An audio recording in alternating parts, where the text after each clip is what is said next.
Good day, ma'am. So my report is all about how can we develop the habit of asking higher order questions. 1.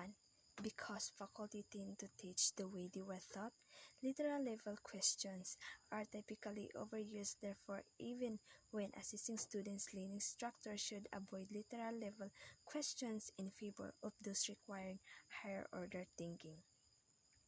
Students' responses to critical thinking questions reveal the extent of their literal understanding of the facts.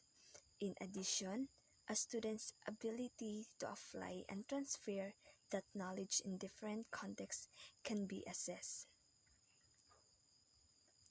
2. By using questions requiring higher order thinking, teachers' questioning moves beyond an assessment tool becomes a valuable instructional tool as well. Students' interests and motivation are enhanced by questions that help students relate what they are learning to their own background knowledge, experience, and values. Higher order questions are also important for modeling different ways students can interrupt, apply, evaluate, and reflect on what they are learned. Number 3. To make sure they are emphasizing higher order questions, teachers should classify their questions according to the kind of thinking required for students to respond. An effective way for teachers to replace literal questions with critical thinking questions involve the use of Bloom's taxonomy of thinking.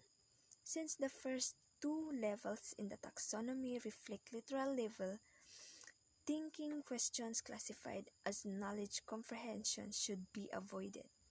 Instead, teachers should make sure their questions can be classified as application, analysis, synthesis, and evaluation.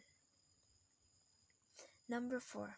One of the keys to formulating questions designed to develop critical thinking is to use verbs associated with higher order thinking tasks. Verbs representing cognitive tasks in Bloom's taxonomy are useful in the formulation of questions and leveling objects in demonstrating what they are learned. 5. Also important for considerations are the learning products associated with higher order thinking tasks. A task-oriented questions construction will found on used to consider both the verbs and tasks associated with the higher order levels of thinking Bloom's taxonomy. Effective question techniques.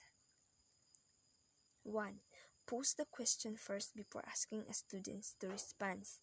When you call on a student before posing the questions, the rest of the class is less likely to listen to the question, much less formulate a response. Posing the question before identifying someone to respond lets students know they will be held accountable and should be prepared to answer very question. 2. Allow plenty of think time by waiting at least 7 to 10 seconds before expecting students to respond. Ask students to refrain from responding until you ask for a volunteer or identify someone. Since most teachers wait only 1 to 3 seconds before expecting a response, the increased what time can seem like an eternity and feel very uncomfortable at first. To help students adjust to an extended wait time, use the time to repeat and rephrase the questions. Also suggest the students use the time to write down the response they compose. Make sure you give all students an opportunity to respond rather than relying on volunteers. Create a system to help you keep track of who you can call on so you can ensure that all students have equal opportunities to contribute.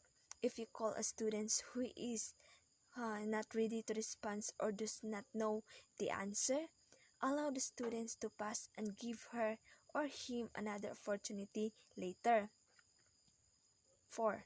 hold students accountable by expecting, requiring, and facilitating their perception and contribution. So never answer your own question if the students know you well.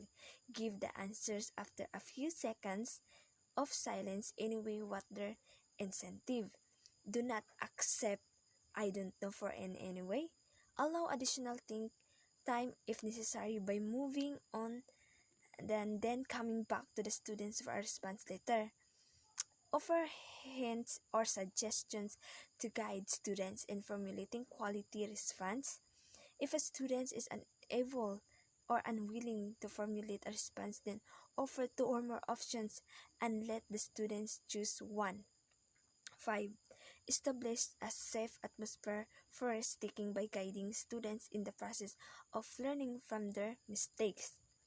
Always dignify incorrect responses by saying something positive about students' efforts. Public embarrassment only confirms apprehension after class participation.